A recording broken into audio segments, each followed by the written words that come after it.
Hey, there you are. Have you ever felt like there's a void, like you don't feel fulfilled sometimes, like it kind of sits right there no matter what you do, you feel like there's something missing or you lack this sense of purpose? That's what we're going to talk about today. I'm Ken Cheadle, your certified life and career coach, and on today's topic we're going to be talking about fulfillment and purpose, whether it's in your career or your life. All right, let's go.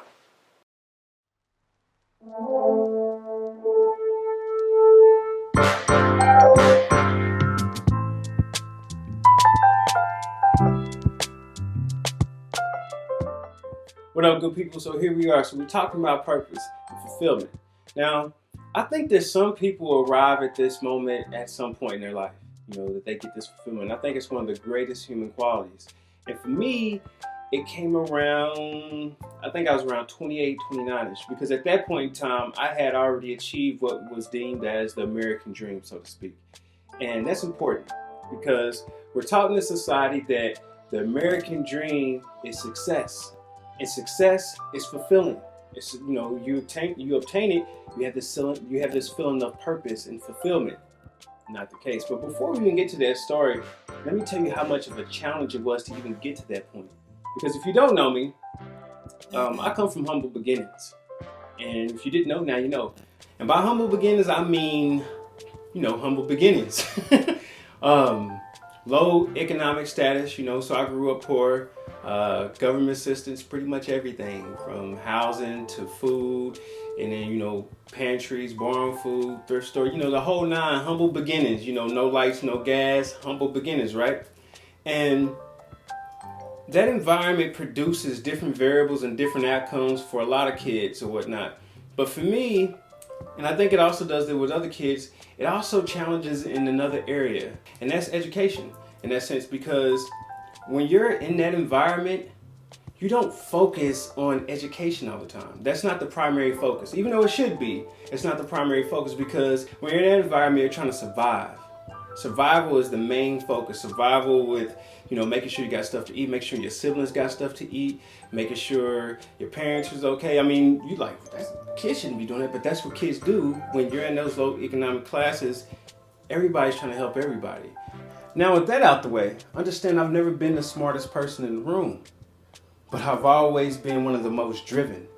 And that drive comes from not having when others did. That was a motivator. And then also deciding at an early age that I didn't want to be where I was then, now, if that makes sense. And that, it catapulted me to have that type of drive, because what happened is we take what I was talking about earlier, that American dream, and it became a dangling carrot in front of my face. And I'm like, okay, well, I'm gonna have to figure out how to get there. And that's what I did. Okay, so fast forward, and I'm getting out of college. When I first got out of college, I go work for a Fortune 500 company. And my first salary coming out of college was $44,000. Now, it may not seem like a lot to a lot of people, but for me, that was everything, because we're talking about a kid and a family that comes from zero. I come from nothing. So to have $44,000 was everything. So I took that money and I'm like, okay, I got this money now. I got a good job or whatnot. Next thing I'm gonna do is I'm gonna go up north. So I went up north they call it North Kansas City, where I stay at. And so it's a nice little area or whatever, a big upgrade from where I was. And I got that, I got a truck. So I'm like, hey, I got the American dream, because we think the American dream. So the American dream, by definition, in essence, is monetary gain, social status, and acquisition of things. Total bullshit, but that's what it is. So I have all these things. I'm like, man, I don't feel fulfilled. Like there should be more. There should be more. So I decided, you know what? I'm gonna make some more money. So I need to position myself to make some more money. So I made some more investments in myself, positioned myself, and then 3 to 4 years later, I was at 6 figures. Oh yeah, from 40 to 6 figures, and still I didn't feel fulfilled.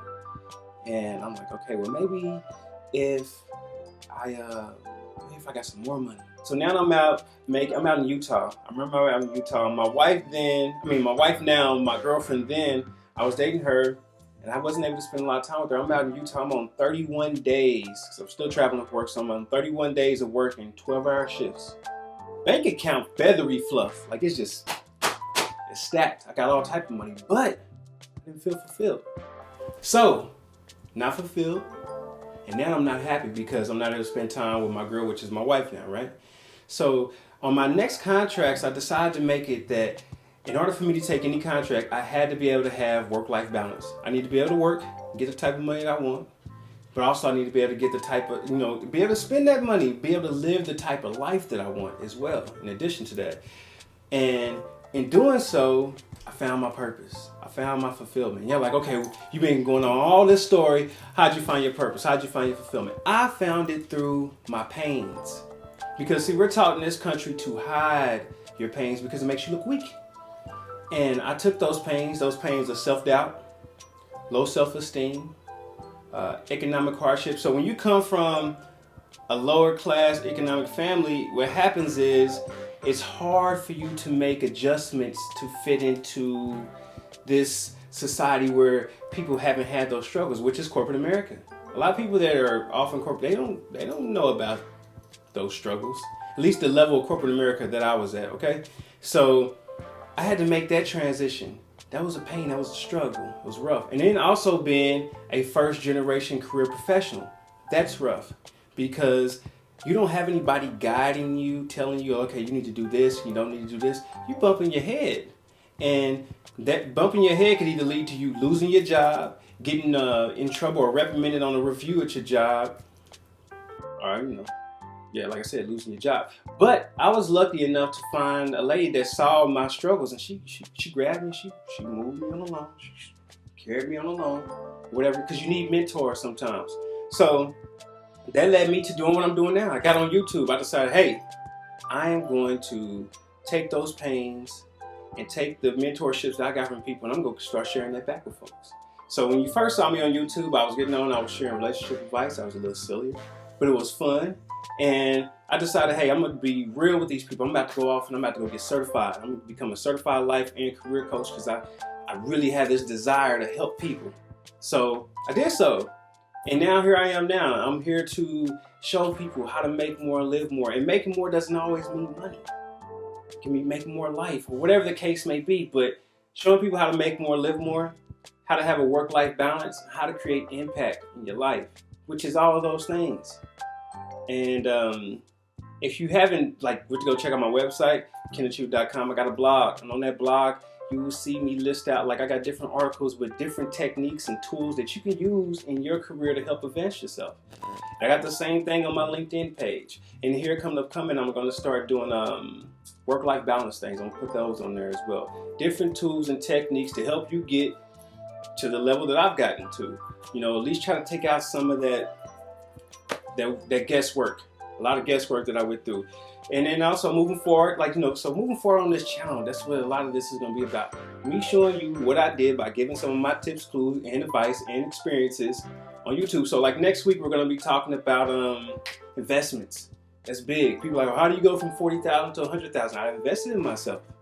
I put a lot of investment time. That means working hard, shadowing other people to figure out what they do, different things to rise to that level. It don't happen overnight. You got to invest in yourself. There is no shortcuts. I don't have shortcuts. I got long cuts because that's what's gonna work.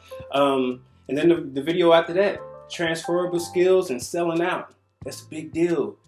And from my culture, coming from where I come from to get to this stage, oh, you sold out? No, I didn't. If you know me, you know I ain't sold out. But I'm gonna teach you how to get to this stage and not feel like you're a sellout, because you're not. You're advancing yourself. That's another struggle of a first generation professional, having to go through the sellout ring. No such thing. You're not a sellout. Anywho, moving forward on this channel, I kind of giving you direction. I also want you guys to not only look at the LinkedIn and blog, look at I'm gonna get on Periscope. So if you have Periscope, if you don't have Periscope, go download it. If you got it, hit me up at Kenneth Cheadle. Same thing. We just go keep it congruent. Keep it consistent all the way across the board.